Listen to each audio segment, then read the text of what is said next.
Mi pregunta es, ¿por qué tengo...? ¿Usted es católico o no es católico? No, yo no soy católico. ¿De qué religión es? Soy evangélico. ¿Por qué tengo que cargar el pecado original de Adán y Eva? ¿Por qué?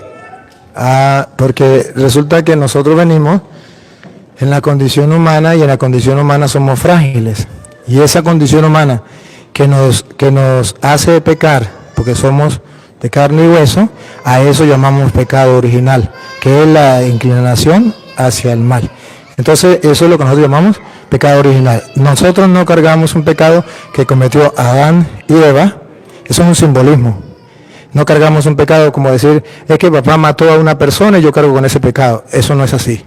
Es simplemente para expresarle a usted y a mí que como somos humanos, algún día vamos a pecar y estamos inclinados al pecado, y esto viene desde que Dios creó al hombre, que no ha existido una generación humana donde el hombre no peque. Entonces es lo que llama pecado original.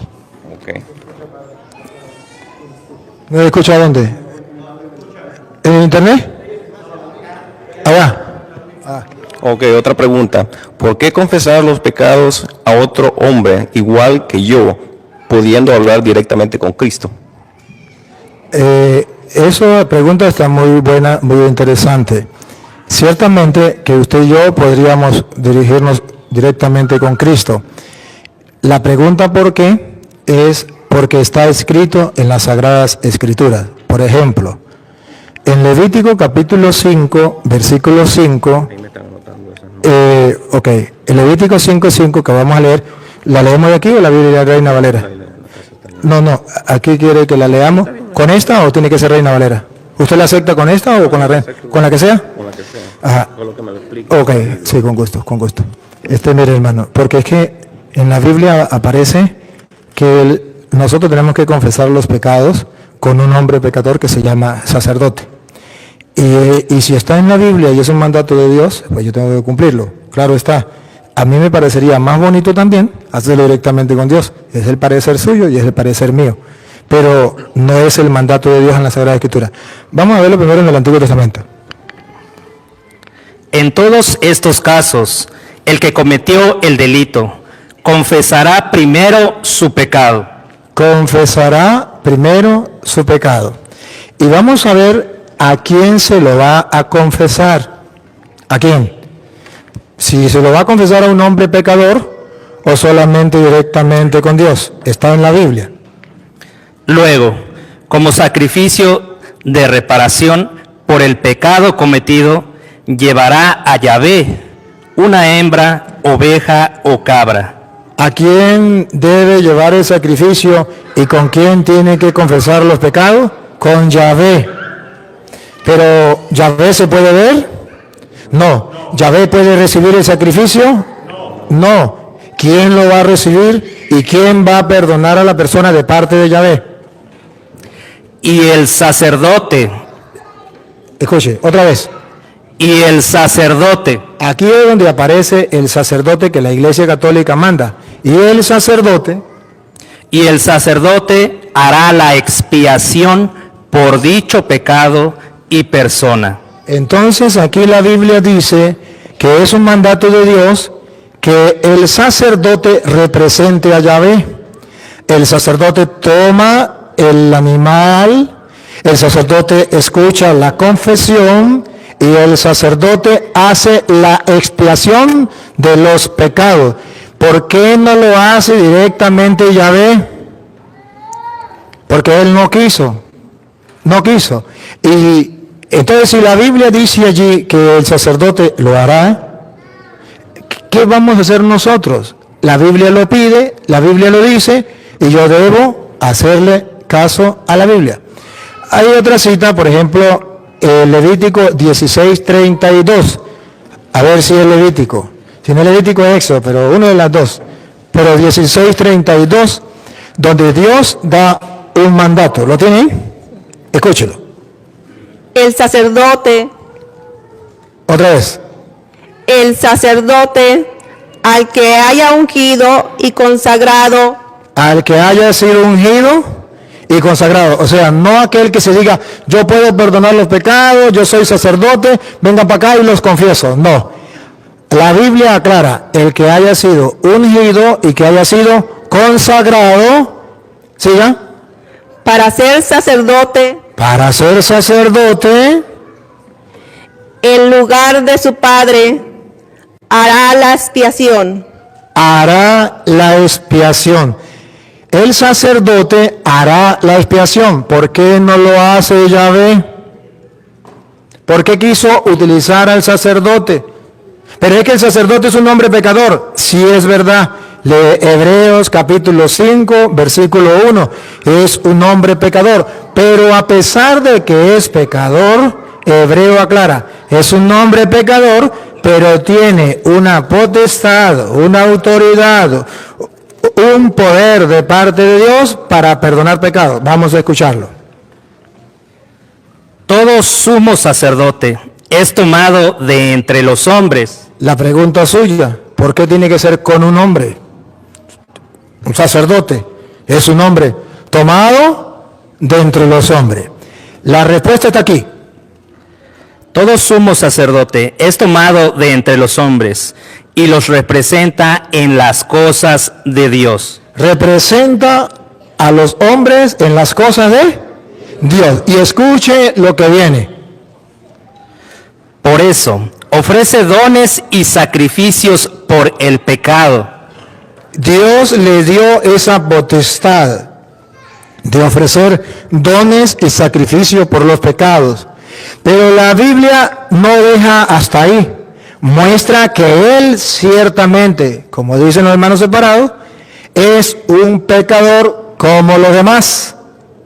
Lo bonito es que la Biblia aclara que es pecador como los demás, pero tiene una autoridad, una potestad, un mandato de Dios de ofrecer dones y sacrificios por el pecado. Óiganlo, que es un pecador.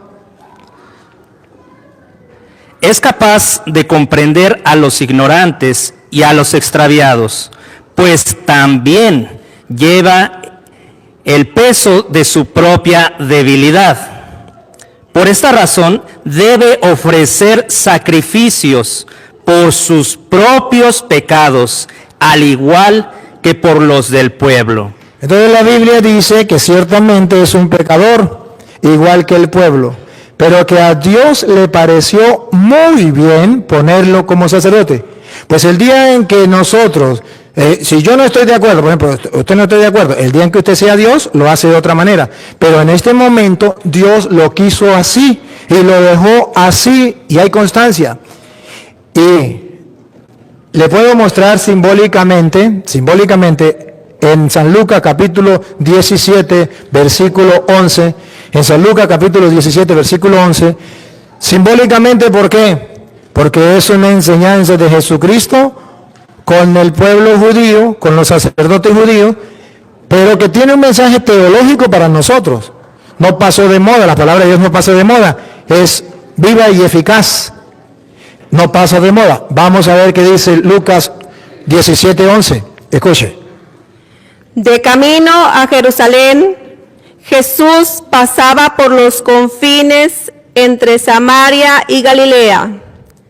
Y al entrar en un pueblo, le salieron al encuentro 10 leprosos. Observen, 10 leprosos. La lepra es símbolo teológicamente del pecado. 10 leprosos le salen al encuentro. Es la pregunta suya. ¿Por qué, si yo tengo lepra, pecado, por qué tengo que ir a un hombre pecador y por qué no voy directamente a Jesús? Sería directamente a Jesús. Pues aquí la Biblia dice que estos hombres 10 están leprosos y van, como usted dice, a Jesús directamente sin intervención de un hombre pecador. Escúchelo. Se detuvieron a cierta distancia y gritaban: Jesús, Maestro, ten compasión de nosotros. Más claro, no canta un gallo. Están cara a cara, frente a frente, como los hermanos separados, cara a cara, frente a frente con Dios. Me considero leproso. No soy digno siquiera de acercarme a ti, Señor, porque soy un leproso, soy pecador. Pero clamo misericordia, Señor, ten misericordia de nosotros. Y escuche cómo teológicamente la Biblia dice que Dios practica la misericordia con los leprosos pecadores. Sí practica la misericordia, sí tiene misericordia. ¿De qué manera? Paren la oreja. Jesús les dijo, Aquí está la misericordia. Jesús les dijo, vayan y preséntense a los sacerdotes. aquí, teológicamente, la Biblia nos está mostrando que el argumento de los hermanos separados, que tiene que ser directamente con Jesús y no con un hombre sacerdote pecador, Jesucristo aquí muestra otra cosa y dice, no, así no es. Vaya, preséntense a los sacerdotes.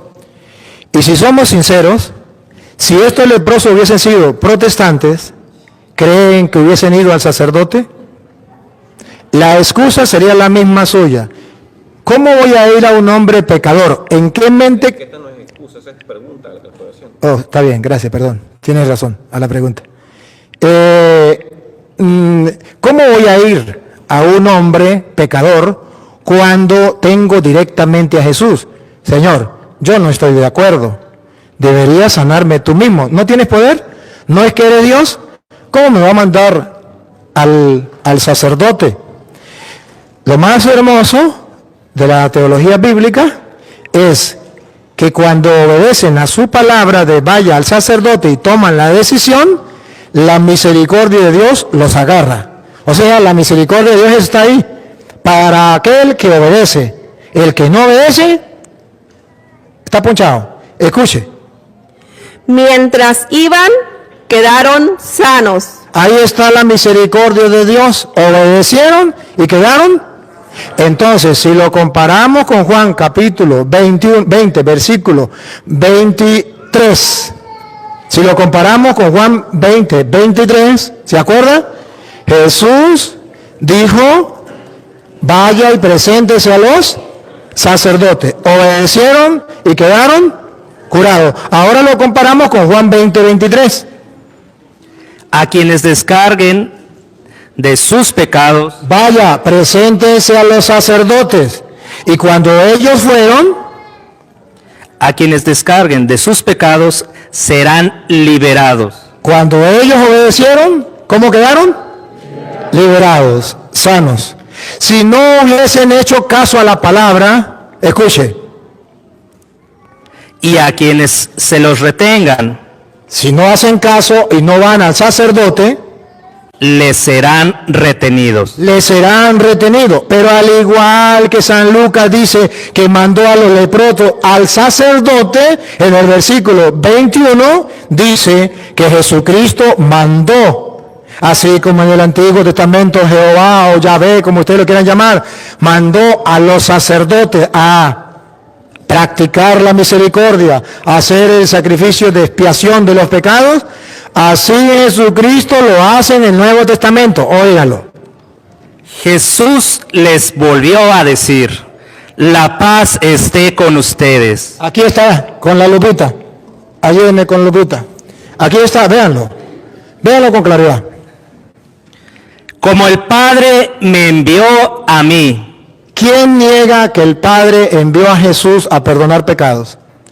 Nadie. ¿Quién niega que el Padre le dio toda autoridad y todo poder a Jesús para perdonar pecados? Nadie. Él viene a salvarnos de la miseria, de la lepra, del pecado. Pues dice Jesús, así como el Padre me envió a mí, mire cómo le delega la potestad. Se lo delega a los sacerdotes para poder decir, vaya y preséntese a los sacerdotes. Mire cómo lo delega. Otra vez, repítalo. Como el Padre me envió a mí, así los envío yo también. ¿Cómo lo había mandado el Padre? Con la autoridad de perdonar pecados. Pues así, de la misma manera, yo los envío también a ustedes.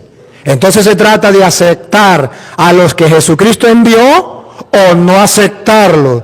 Nosotros tomamos la decisión de aceptarlo porque leemos en la Biblia que sí lo envió, con la misma autoridad, con la misma potestad que el Padre lo envió a él.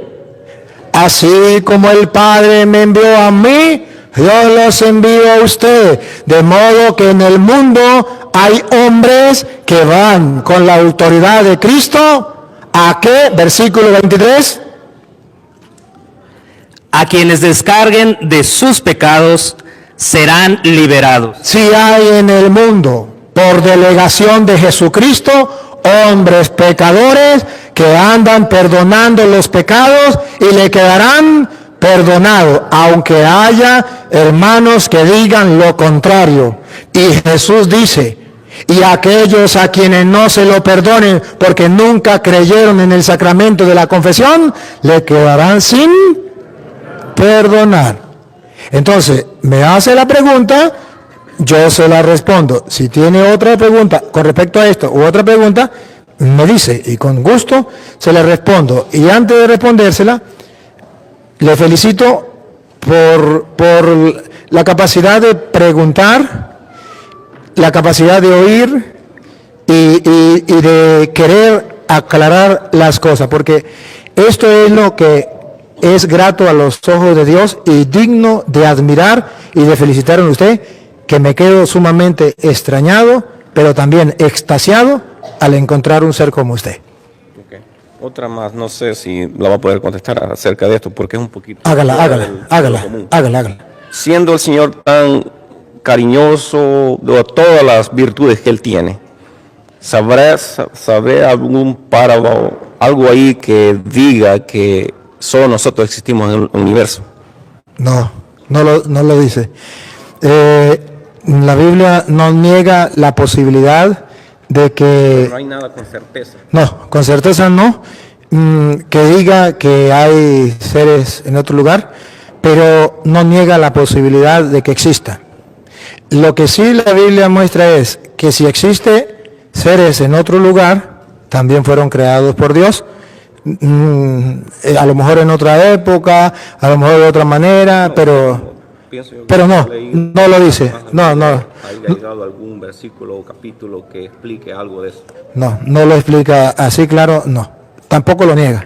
Lo deja así como se llama en neutro, y por eso, por ejemplo, la Iglesia, en cuanto ahorita al problema de que dicen que hay extraterrestres, que no hay extraterrestres, la Iglesia dice, si la ciencia comprueba que hay extraterrestres, pues habrá extraterrestres.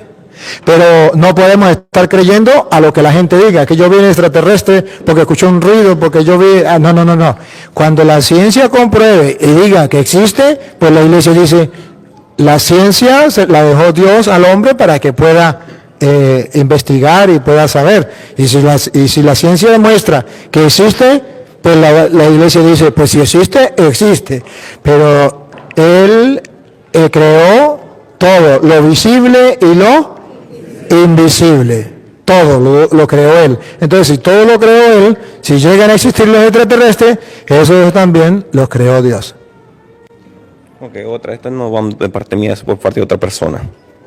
Ok, ¿por qué llamamos Papa al obispo de Roma si el Padre solo debe llamarse a Dios? Muy bien. Debe saber, ¿cómo que se llama usted? Rudy. Sí. Mire, Rudy, ha de saber que solamente hay un capítulo y un versículo donde dice no llame a nadie Padre en la tierra. Y es en Mateo capítulo 23, versículo 9. Ha de saber eso, que solamente existe este capítulo y este versículo. De modo que si quitáramos a este capítulo y este versículo, no existiría. Pero existe. Y si existe, ¿qué quiere decir?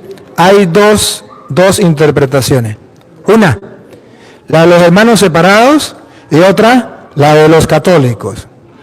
La de los hermanos separados usted ya la conoce. No puedo llamarle padre al sacerdote porque la Biblia me lo prohíbe. Punto. La de la Iglesia Católica.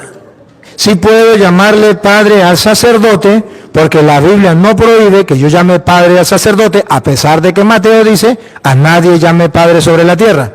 Entonces, ¿cuál es la explicación? La explicación consiste en que analicemos lo que dice el capítulo 23, versículo del 1 en adelante, para ver el contexto, a qué se está refiriendo Jesús, el antes y el después. Y al analizarlo, podemos ver con claridad por qué. Porque resulta una cosa, que la iglesia se encuentra con este interrogante. Si Mateo 23:9, léalo. No llamen Padre a nadie en la tierra. Pues si Mateo 23:9 dice, no llamen Padre a nadie en la tierra, y se refiere en la palabra Padre, que no le puedo decir al sacerdote, entonces la Iglesia Católica se pregunta, ¿por qué la Biblia se contradice? Por un lado dice, a nadie llame Padre, pero si usted ha leído Romanos capítulo 4, dice que Abraham es nuestro Padre, no carnal, nuestro Padre en la fe, y Padre de los judíos circuncisos y Padre de los paganos incircuncisos, pero que han creído. Los judíos circuncisos que creyeron y los paganos incircuncisos que no creyeron, que sí creyeron, y Abraham es Padre en la fe. Entonces nos preguntamos, ¿por qué lo llama Padre si la Biblia prohíbe a nadie llame Padre? Y nos preguntamos, ¿por qué cuando Jesucristo en Lucas capítulo 18, versículo 18, habla con el joven rico y le dice al joven, el joven le dice, Señor, ¿y qué tengo que hacer para cumplirlo, para ganar el reino de los cielos? Y Jesús le dice, cumple los mandamientos. Y él le dice, ¿cuáles? Y él le dice, no matarás, no robarás, honra a tu padre y a tu madre. Entonces, ¿por qué Jesucristo llama Padre a alguien sobre la tierra? Y nos encontramos que en la carta a los Efesios, capítulo 6, versículo 1, nos encontramos que Pablo dice, hijos, obedezcan a sus padres. Padres, no exasperéis a sus hijos. Efesios capítulo 6, versículo 6. No se fijen en sí. No, 6.1, mamita, me equivoqué, 6.1. Hijos, Hijos, obedezcan a sus padres. y como si en la tierra no podemos llamar padre a nadie. Y el mismo Pablo pronuncia la palabra padre. Escuche. Pues esto es un deber. Honra a tu padre y a tu madre. Es, además, el primer mandamiento que va acompañado de una promesa. ¿Y por qué Pablo no cumple esto? No llames padre, ponga cuidado. Para que seas feliz y goces de larga vida en la tierra. Ahí viene, ponga la lupa, háganle zoom, ahí viene. Pablo hubiese cometido pecado aquí, ponga cuidado. Y ustedes, padres, A nadie llamen padre en la tierra, Pablo. ¿Por qué usted llama padre a hombres? Y no solamente Pablo, la carta a los Hebreos capítulo 12, versículo 9 también dice que Dios es Padre y lo pone con P mayúscula. Y luego dice que los hombres en la tierra también son padres y con P minúscula. Hebreos 12, 9. Además, cuando nuestros padres, P minúscula, según la carne, nos corregían, los respetábamos. ¿No deberíamos someternos con mayor razón al Padre de los Espíritus? entonces aquí habla del Padre con P mayúscula. Nos vemos entonces que aquí la Biblia habla de Padre. ¿Y por qué entonces prohíbe la palabra Padre? Entonces la iglesia dice, oye, la Biblia no está prohibiendo la palabra Padre. Lo dijo Cristo, lo dijo Pablo, lo dice el escritor de los Hebreos. Es más, Pablo en 1 Corintios capítulo 4, versículo 14, Pablo dice que él es Padre y Padre espiritual, no carnal, como nosotros los sacerdotes. Que usted puede preguntar, ¿y dónde aparece en la Biblia que espiritualmente se le puede llamar padre a alguien? 1 Corintios capítulo 4, versículo 14 en adelante. Un hombre se le puede llamar padre porque es espiritualmente padre por haber engendrado en la fe. Lo dice Pablo. ¿Por qué Pablo lo dice si la Biblia lo prohíbe? Vamos a escucharlo. 1 Corintios 4, 14 en adelante. no les escribo esto para avergonzarlos, sino para amonestarlos como a hijos. Ahí no dice que él es padre, dice que tiene hijos, para amonestarlo como a hijos, siga. Sino para amonestarlos como a hijos muy queridos. Pues aunque tuvieran 10,000 instructores de la vida cristiana, en la vida cristiana, aquí viene por qué llamamos padre al sacerdote. ¿Ha quedado? No pueden tener muchos padres. No pueden tener muchos padres. Un hermano separado podría decir, sí, porque el único padre es Dios. Ya va, que aquí no dice eso. Aquí dice no pueden tener muchos padres. ¿Quién será el padre? Y he sido yo, ¿Quién es el padre? y he sido yo, Y he sido yo, él es el padre. ¿Por qué? Ponga cuidado, ¿por qué es padre? y he sido yo quien les transmitió la vida en Cristo Jesús. ¿Por qué es padre? Porque le transmitió la vida en Cristo Jesús. ¿Por qué llamamos padre al sacerdote? Porque Pablo dice que se le puede llamar padre a alguien que le transmitió la vida en Cristo Jesús. Entonces nos encontramos la contradicción. ¿Por qué la Biblia se contradice? O la Biblia se contradice, o los hermanos separados no logran entender ese único, no hay más capítulo y versículo. Ahora le puedo mostrar que ellos se confunden. ¿Por qué? Por no leer el contexto. Leen el capítulo 23, versículo 9, pero no leen el versículo 1, el 2, el 3, 4, 5, hasta el 11 no lo lee. Lo vamos a leer completo para que usted vea dónde está el detalle. Vamos, ahí mismo, 23, 1 en adelante. No, donde estábamos en Mateo 23. 23, 1 de Mateo.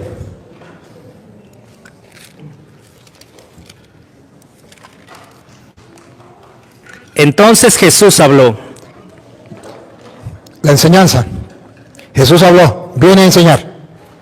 Tanto para el pueblo como para sus discípulos. Para todos. Va a dar una enseñanza. Los maestros de la ley. Aquí.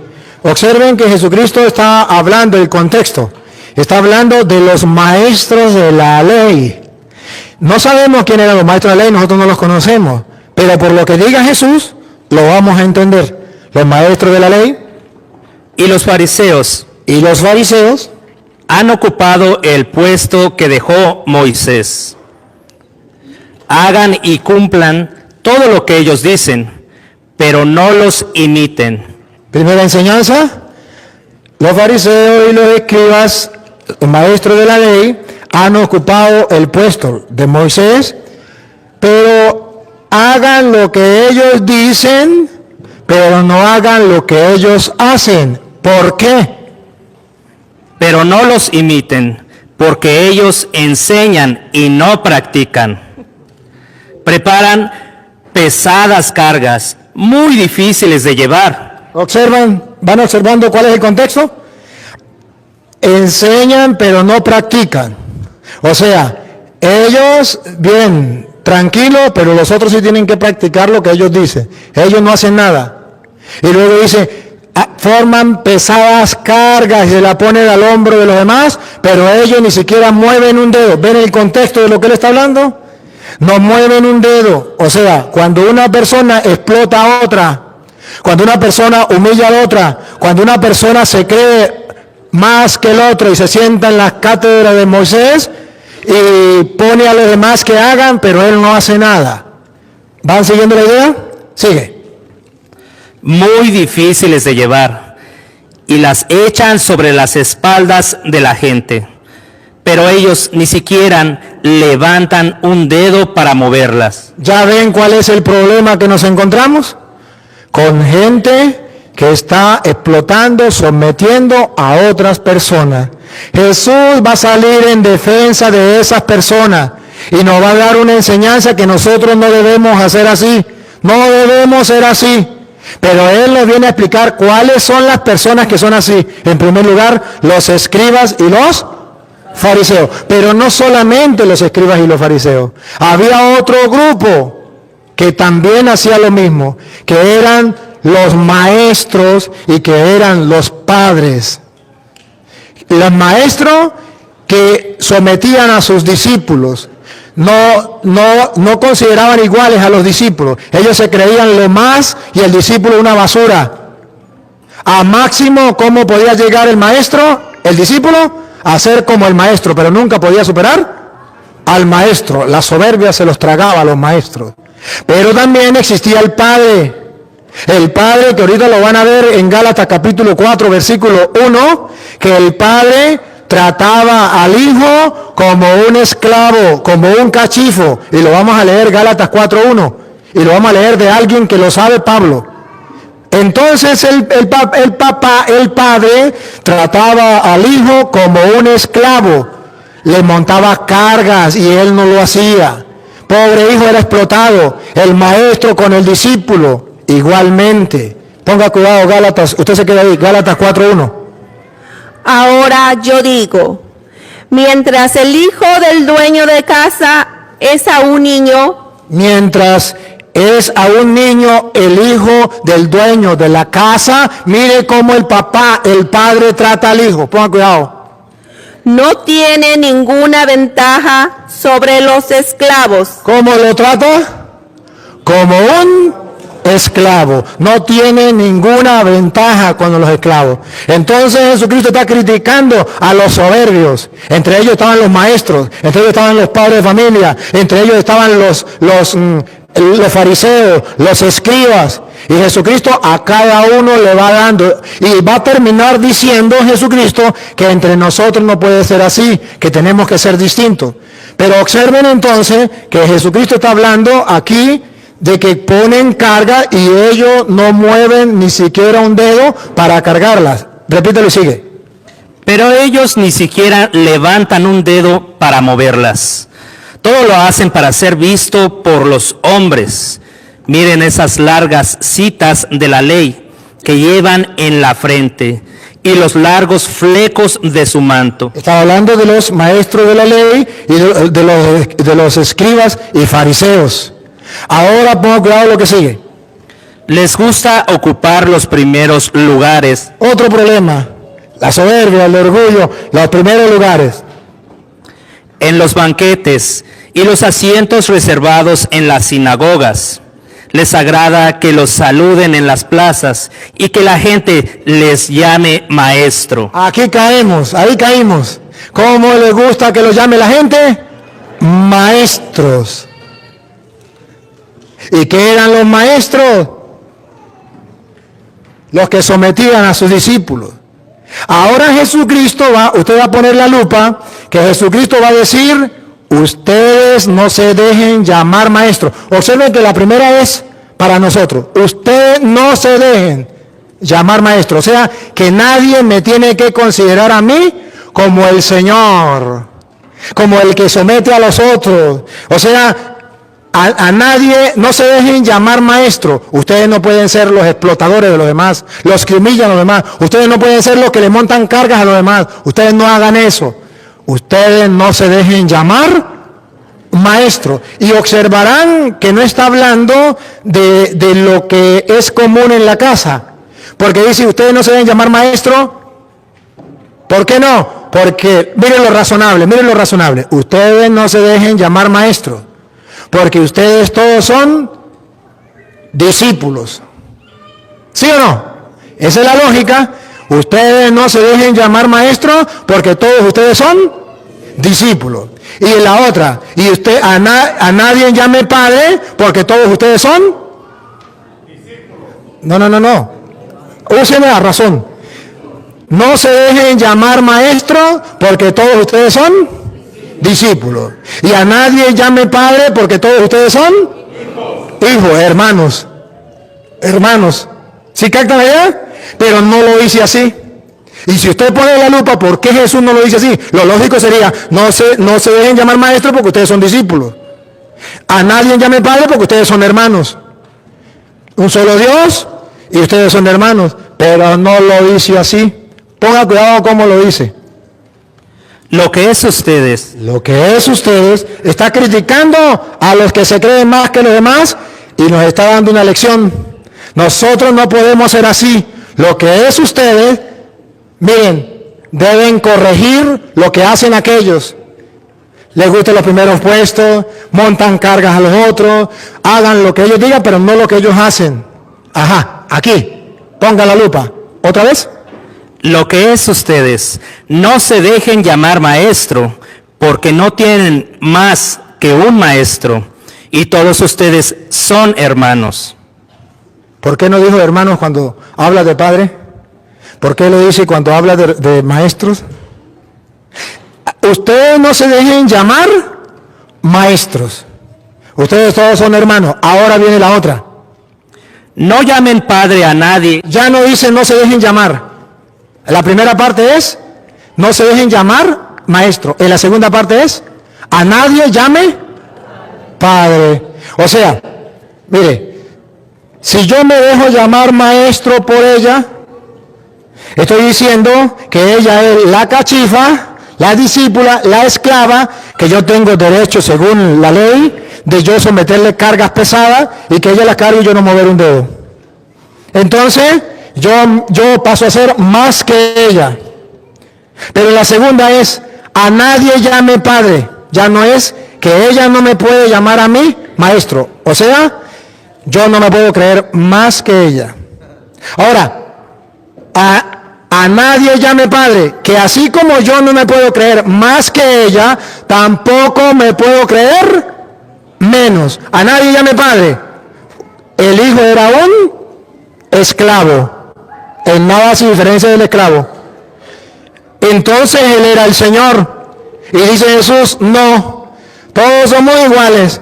Ni el otro es más, ni yo soy más. Ni el otro es menos, ni yo soy menos. Es la enseñanza de Jesucristo. ¿Por qué? ¿Por qué estaba criticando a los fariseos? Porque se creían más, los primeros puestos, montaban cargas a los demás y ellos con un dedo no lo movían. No puede ser así. Y por eso vea cómo va terminando. Ponga cuidado. No llamen padre a nadie en la tierra, porque ustedes tienen un solo Padre, el que está en el cielo. Tampoco se dejen ustedes llamar guía, porque ustedes no tienen más guía que Cristo. Ahí viene. Escuche lo que viene. Ponga cuidado. Resumen. El más grande entre ustedes. ¿Cuál era el problema de los fariseos? ¿Que se creían? ¿Cuál era el problema de los escribas? ¿Que se creían? ¿Cuál era el problema de los maestros? ¿Que se creían? ¿Cuál era el problema del papá con respecto al hijo que estaba pequeño? ¿Que se creía? Grande. Repítalo. El más grande entre ustedes se hará el servidor de todos. Esa es la enseñanza. Sigan. Porque el que se pone por encima, Los escribas, los fariseos, el maestro, el papá, el padre, será humillado. será humillado. Y el que se rebaja será puesto en alto. Entonces no se refiere a la palabra padre, se refiere a que usted no debe sentirse más que los demás, porque si usted se enaltece será humillado, y si usted se humilla será enaltecido. Entonces la Biblia no se contradice, es que los hermanos separados no saben por qué Jesús dice a nadie llame padre, que significa no consideren a nadie que sea así un Dios para usted, y entonces usted es como un militar, que el militar le dice al soldado, usted es una cucaracha pegada en la pared, y usted se imagina una cucaracha pegada en la pared. No, así no es. Todos somos importantes a los ojos de Dios. Y el más grande es el servidor de todos. Y además, el que se humilla será enaltecido y el que se enaltece será humillado. Esa es la explicación y esa es la diferencia que hay entre la doctrina católica y la doctrina protestante. Ok, la última. ¿Quién dice que Pedro es católico y que él fundó la Iglesia Católica? Que me enseñe los versículos o los capítulos que verifique exactamente lo que eso es, que la católica es la cabal. Antes quiero hacer una pregunta. ¿Sabe lo que significa la palabra católica? No, exactamente, no. Por eso le pido la explicación. Católico significa universal. Universal. ¿Y por qué la Iglesia Católica se llama católica? ¿Aparece algún texto bíblico donde la Iglesia de Cristo sea católica? Sí, en Mateo capítulo 28, versículo 18 en adelante, Jesucristo va a mandar a sus discípulos y los va a mandar y va a decir la palabra clave que hace que usted y yo llamemos a la Iglesia Católica, Iglesia Católica. La Iglesia significa perdón, iglesia católica significa universal. ¿De dónde lo sacamos? Mateo 28, 18 en adelante. Jesús se acercó y les habló así. A los discípulos les habló así. Oigan, Me ha sido dada toda autoridad en el cielo y en la tierra. Él es Dios.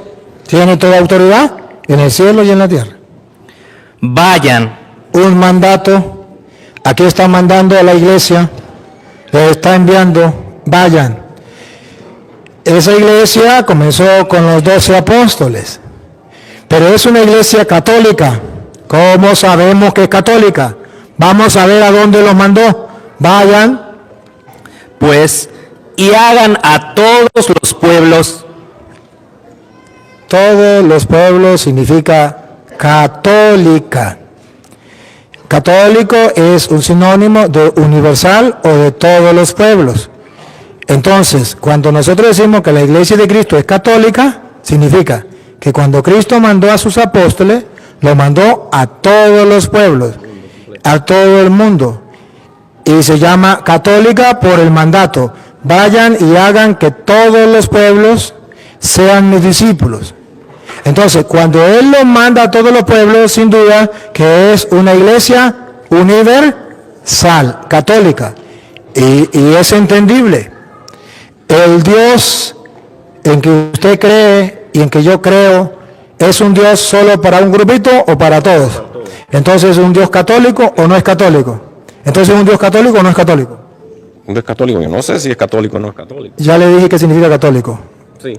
Ajá. ¿Dios es católico? A la vista de ustedes, sí. No. A la vista de un diccionario, a la vista de la inteligencia, a la vista del estudio, si la palabra católico significa universal, Sí. pregunto, ¿Dios es católico? Sí. Dios es católico. Y el mandato de Dios a sus apóstoles es católico, universal. Claro está. ¿Cuál es el problema? Que nos encontramos con las manos separadas, que al no encontrar la palabra católico, dice, no existe la iglesia católica. Nosotros decimos, la iglesia católica sí existe, o sea, que desde el principio la iglesia católica recibió una misión. ¿Por qué se llama católica? Católica es la misión que recibió la iglesia desde el principio, una misión universal. Vayan y hagan que todos los pueblos, el Dios de nosotros es un Dios católico. Jesucristo es católico, murió por todo, es católico. Si usted estudia la palabra católico, verá que no estoy diciendo mentiras.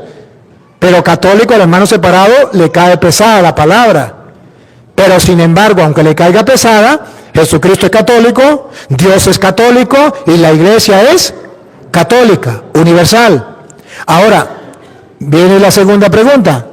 ¿Y por qué yo digo que esa iglesia de Jesucristo es representada por Pedro o tiene como autoridad a Pedro?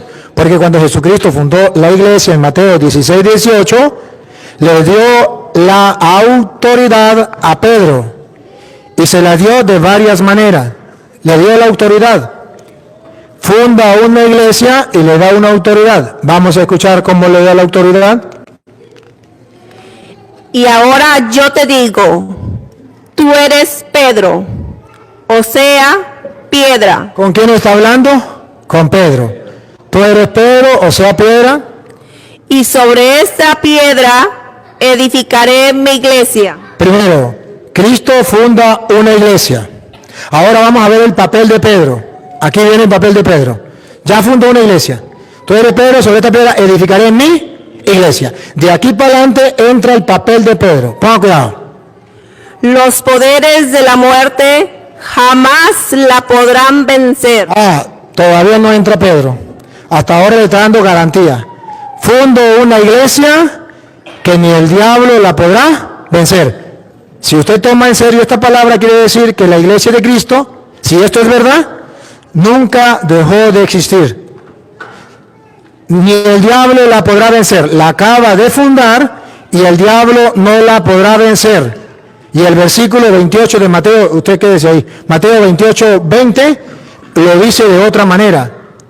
Si aquí dice, yo fundé una iglesia, tú eres Pedro, sobre esta piedra edificaré mi iglesia. la funda, edificaré mi iglesia. Y luego dice, y los poderes de la muerte jamás la podrán vencer. Teológicamente, ¿qué significa? Que esa iglesia no la vence nadie.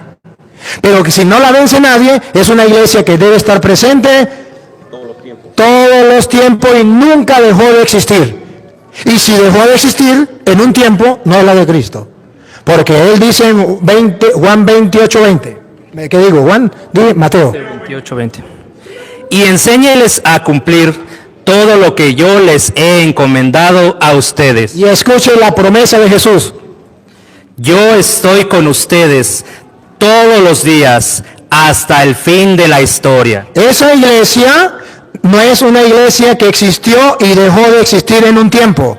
Porque Jesús dice, el diablo no la podrá vencer y yo estaré, le doy mi palabra, que yo estaré con ustedes todos, miren, todos los días a lo largo de la historia hasta el fin del mundo. No dice hasta que venga Constantino, como algunos dicen que Constantino es el que destruyó la iglesia, o hasta que venga Martín Lutero y funde los protestantes. Eso no lo dice. Dice, yo estaré con ustedes todos los días hasta el fin del mundo. Ahora, cuando Jesucristo funda esta iglesia y le dice, el diablo no la podrá vencer, ahora le da responsabilidad a Pedro en esa iglesia. Escúchenlo. Yo te daré Aquí está. ¿Con quién está hablando? Con Pedro. Dale. yo te daré las llaves del reino de los cielos. En esa iglesia que es terrena, hay alguien que tiene las llaves del reino de los cielos. ¿La tiene Jesús? Ciertamente. Pero se la da a Pedro. Entonces entra en acción la persona de Pedro dentro de la iglesia que Cristo fundó, que el diablo no podrá vencer y que Él estará en ella hasta el fin del mundo. Entra en acción. A ti te doy las llaves del reino. Yo quiero estar en esa iglesia que tiene la llave del reino. ¿Y qué significa la llave del reino? Que si yo estoy en esa iglesia que fundó Jesucristo y que le dejó a Pedro las llaves del reino, eso significa teológicamente Jesucristo le garantiza a los que vivan en su iglesia la entrada al cielo. O si no, ¿para qué le da las llaves a Pedro del reino de los cielos? Teológicamente significa la salvación para el creyente en Jesucristo está unida a la iglesia. Y la iglesia está unida a Pedro. Porque le dice a Pedro, a ti te doy las llaves del reino de los cielos. Segundo, ¿por qué entra en acción Pedro? Porque Jesucristo le da poder. Escúchenlo. Lo que ates en la tierra quedará atado en el cielo. Nadie puede negar que Pedro tiene poder. Y ese poder se lo delegó Jesucristo. Y si quieren pelear, peleen con Jesucristo. Porque Él fue el que le delegó ese poder a Pedro. ¿Por qué?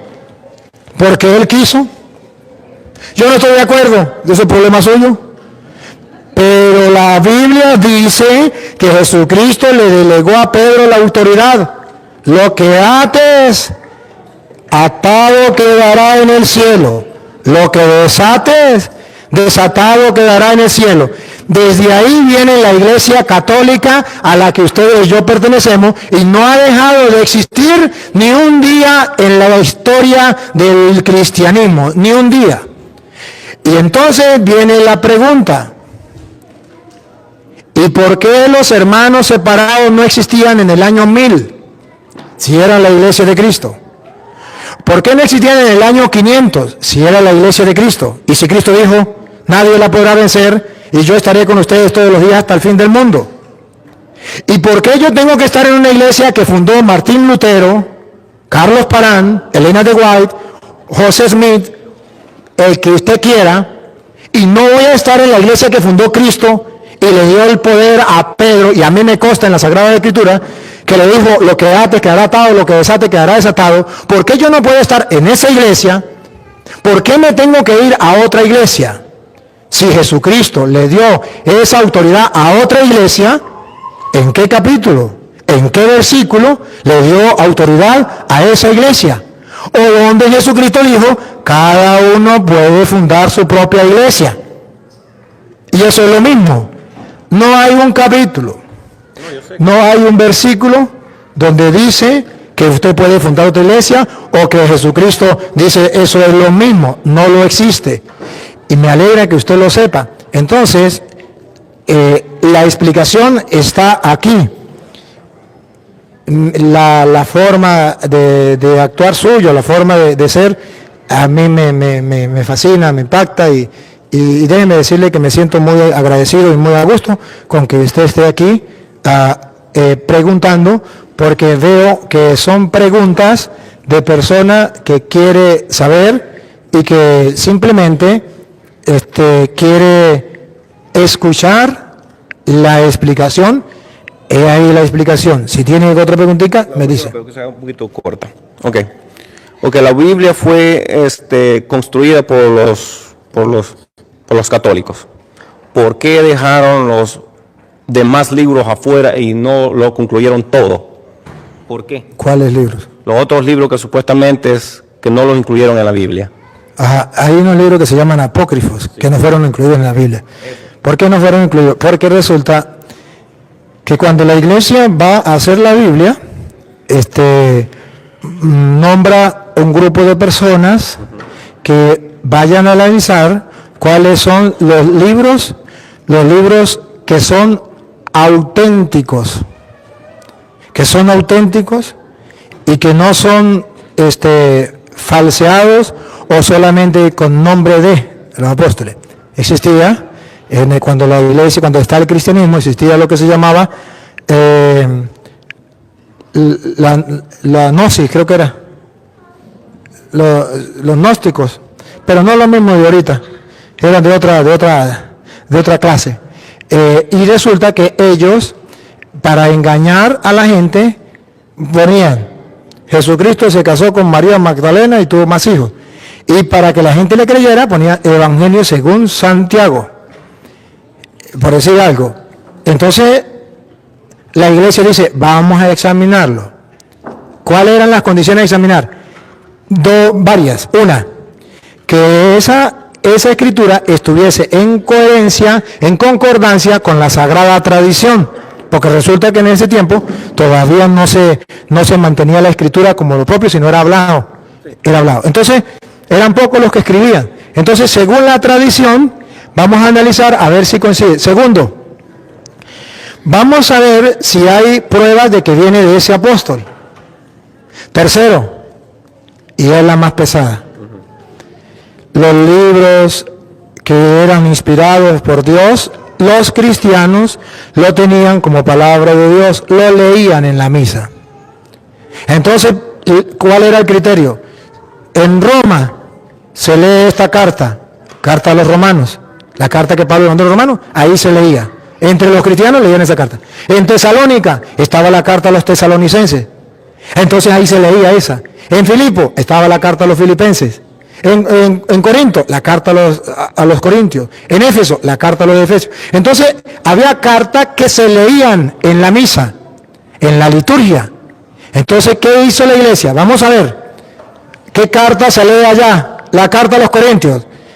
Se lee en la iglesia, ¿se ha leído a partir de cuándo? Desde siempre. Entonces, esta carta no la traemos, hay constancia. Ahora vamos a buscar dónde se leía la carta de Judas. El Evangelio de Judas, en ningún lado. El Evangelio de Santiago, nadie lo conoce. Los otros Apocalipsis, nadie lo conoce. Hechos del Apóstol, nadie lo conoce. En la liturgia, nadie lo lee. Entonces, ¿pero por qué nadie lo lee?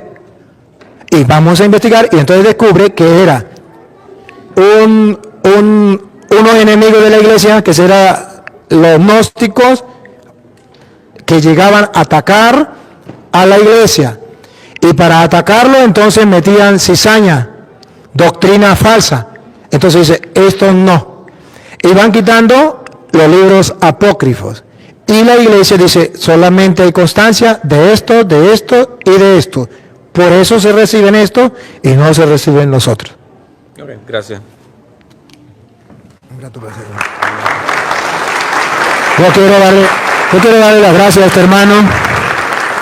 Yo quiero darle las gracias a este hermano y que Dios bendiga a este hermano por su humildad y sencillez, por su capacidad de ser sabio, que el sabio sabe hablar y el sabio sabe escuchar, y cómo es capaz de preguntar sin dejar de pensar, sin dejar la razón. Cómo es capaz de defender o exponer lo que a él le enseñaron, pero también es capaz de escuchar la explicación, porque de eso se trata. Ya que después lo crea o no lo crea, no importa, pero al menos tuvo una explicación del por qué, que eso es lo importante, el por qué.